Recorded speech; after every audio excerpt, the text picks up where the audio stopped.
Welcome to your IsiXhosa lessons with Kolping Mbumba. Welcome back to your IsiXhosa lessons. Today's word is Ukrexeza. Ukrexeza. Now, as we have recently came to be educated, this is a Xhosa entanglement. Amanyala, anyundululu. Ukunganyaniseki, kowakwakho, okanye ubenobudlelwane, obusecaleni.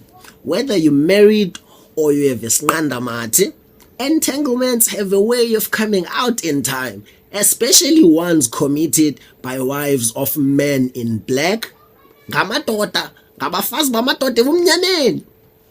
Now, contrary to a benediction, utyelwa is neither religious nor purposeful.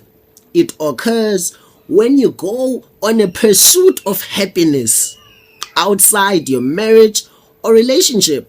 Now, as I earlier elaborated, it is awkward and weird when these things happen, and when they come out, regardless of the color of the table you're discussing them on.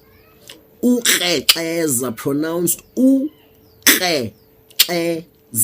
One more time, Ukrexeza. That's your IsiXhosa lesson for today. Peace out.